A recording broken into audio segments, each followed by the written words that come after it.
सुनने में कितना अजीब लगता है ना। अंग्रेजी ऐसी ही अजीब बातों से भरी पड़ी है। पर फिक्र की कोई बात नहीं, हम यहाँ इन्हीं को सुलझाने के लिए हैं।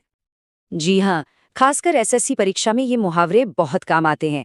तो आज हमारा मिशन है इन कंफ्यूज करने वाले वाक्यांशों को अपनी सबसे बड़ी ताकत बनाना। तो फिर चलिए शुरू करते हैं। तो पहला राउंड है मेहनत और काम को अंजाम देने से जुड़े मुहावरों के बारे में। मुहावरा है move heaven and earth. Options देखिए और सही जवाब है बी, किसी लक्ष्य को हासिल करने के लिए जमीन आसमान एक कर देना।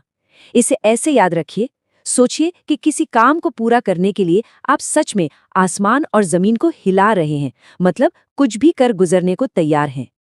अगला मुहावरा तो बहुत क्लासिक है, नो पेन नो डैश।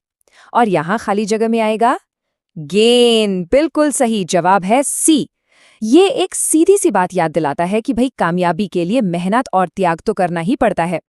और इसका सही जवाब है सी, नियमों का ठीक ठीक पालन करना। ये मुहावरा रूल्स को फॉलो करने के बारे में है, ठीक वैसे जैसे कोई रनर दौड़ शुरू होने से पहले अपने पैर की उंगली को स्टार्टिंग लाइन पर रखता है, उसे पार नहीं करता। चलिए अब अपने अगले दौर में चलते हैं, जहां हम बहस, फैसलों और उनके नतीजों से जुड़े मुहावरों पर ध्यान देंगे। हॉब्सन्स चॉइस, इसका सही जवाब है सी, कोई वास्तविक विकल्प न होना। इसकी कहानी भी बड़ी दिलचस्प है। एक अस्तबल का मालिक था जो ग्राहकों से कहता था कि या तो दरवाजे के सबसे पास वाला घोड़ा ले लो या फिर कोई घोड़ा नहीं मिलेगा। मतलब असल में कोई चॉइस थी ही नहीं। ये मुहावरा है बाइट द बुलेट, यानी ऑप्शन सी। इसकी एक तस्वीर दिमाग में बनाइए। एक सैनिक सर्जरी के दौरान दर्द सहने के लिए गोली को अपने दांतों के बीच दबा रहा है। इसका मतलब है कि किसी मुश्किल हालात का हिम्मत के साथ सामना करना।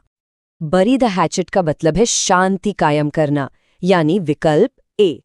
ये आइडिया नेटिव अमेरिकन कबीलों की एक पुरानी परंपरा से आया है, जहां वो लड़ाई खत्म होने का संकेत देने के लिए अपने हथियार जमीन में गाड़ देते थे। अच्छा, ये स्लाइड बहुत दिलचस्प है।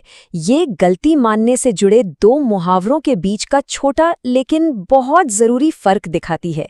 ईट हम्बल पाई का मतलब है अपनी गलती मान लेना, लेकिन ईट क्रो का मतलब है बहुत ज्यादा शर्मिंदा होकर अपनी गलती मानना। हमारा अगला राउंड रहस्यों, खुलासों और अचानक होने वाली घटनाओं से जुड़े मुहावरों पर है। एलिफेंट इन द रूम, यानी ऑप्शन डी। इसका मतलब है एक बहुत बड़ी, साफ साफ दिख रही समस्या जिसे हर कोई जानबूझकर नजरअंदाज कर रहा है, जैसे कमरे में कोई हाथी बैठा हो। ये फ्रेज है स्पिल द बीन्स। ए, जिसका मतलब है कोई राज खोल देना। ऐसा माना जाता है कि इसकी शुरुआत पुराने ग्रीस में हुई थी, जहां वोटिंग के लिए बीन्स का इस्तेमाल होता था।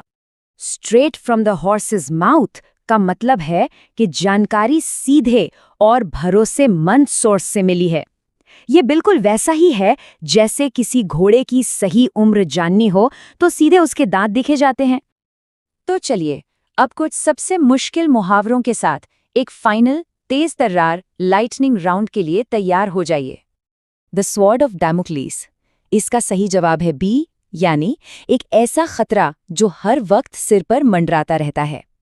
ये उस दरबारी की कहानी पर आधारित है जिसके सिर के ऊपर एक तलवार सिर्फ एक बाल के सहारे लटकी हुई थी। हॉइस्ट विद वन्स ओन पिटार्ड का सीधा सा मतलब है अपने ही जाल में फंस जाना।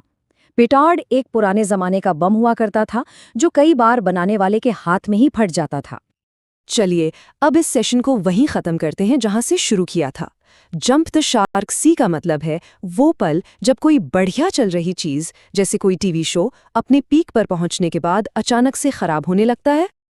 तो सबसे जरूरी बात सिर्फ रटना नहीं है, बल्कि इन वाक्यांशों के पीछे की भावना को समझना है। जैसे मूव हेवन एंड अर्थ में वो दृढ़ संकल्प है, हॉब्सन्स चॉइस में वो लाचारी है, और द स्वॉर्ड ऑफ डैमोक्लिस में वो मंडराता हुआ डर है। इन मुहावरों को सिर्फ परीक्षा के जवाबों की तरह मत देखिए, बल्कि अपनी भाषा को और असरदार बनाने की एक टूल की तरह देखिए। एक अच्छा सवाल है सोचने के लिए, है ना?